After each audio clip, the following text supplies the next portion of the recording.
এক দেশে ছিল এক ধনী রাজা, যার ছিল ৩ পুত্র।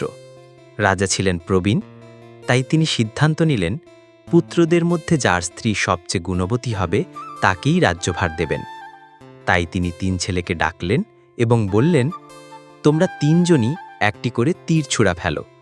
যার যেখানে তীর পড়বে সেখানেই তোমার ভবিষ্যৎ স্ত্রীকে খুঁজে পাবে। ৩ রাজপুত্রই তীর ছুড়ল। বড় রাজপুত্রের তীর পড়ল এক ধনী ব্যবসায়ীর বাড়ির উঠোনে।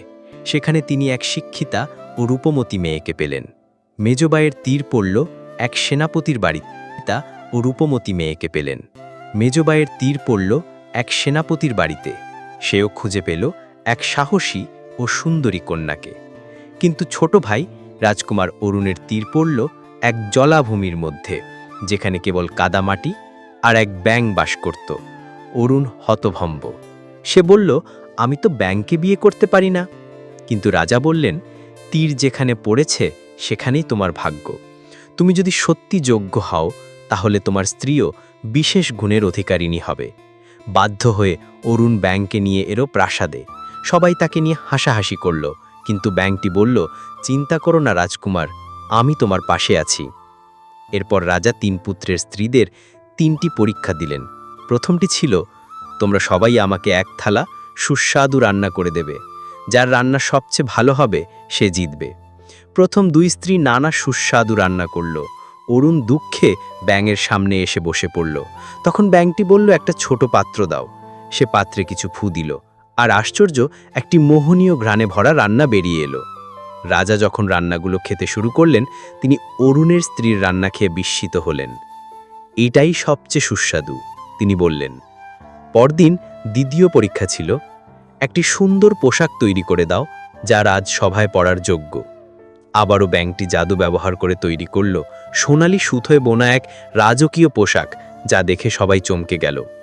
শেষ পরীক্ষা ছিল, রাজসভায় গিয়ে এমন কিছু বলো বা করো যাতে সবাই মুগ্ধ হয়। প্রথম 2 স্ত্রী গান গাইল, কবিতা পড়ল, কিন্তু ব্যাঙটি বলল, আজ আমায় রাজসভায় নিয়ে চলো। রাজকুমার অরুণ কিছুটা লজ্জা পেলেও তাকে একটি ছোট পালঙ্কে করে নিয়ে গেল। যখন ব্যাঙটি মঞ্চে উঠল, সে হঠাৎ লাফিয়ে উঠল, বাতাসে ঘূর্ণি তৈরি হলো, আর মুহূর্তেই ব্যাঙটি রূপান্তরিত হলো এক অপূর্ব সুন্দরী রমণীতে। রাজসভা অবাক হয়ে সে বলল, আমি রাজ্য থেকে আসা এক অভিশপ্ত রাজকন্যা। এক ডাইনির অভিশাপে আমি ব্যাঙে পরিণত হয়েছিলাম।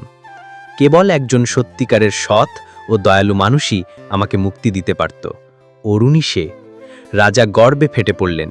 তিনি অরুণকে গলা জড়িয়ে বললেন, তুমি প্রমাণ করেছ যে সত্যিকারের গুণ সৌন্দর্যের চেয়ে বড়। তোমাকেই আমি রাজ্যভার দিলাম। এরপর রাজকুমার অরুণ আর প্রাক্তন ব্যাঙ রাজকন্যা এক মহা ধুমধামের সঙ্গে বিয়ে করল। রাজ্যের সবাই আনন্দে উৎসব করল। সেই থেকে রাজকুমার আর তার রাজকন্যা সুখে শান্তিতে রাজ্য পরিচালনা করতে লাগলেন, আর তারা কখনো কাউকে তার বাহ্যিক রূপ দেখে বিচার করত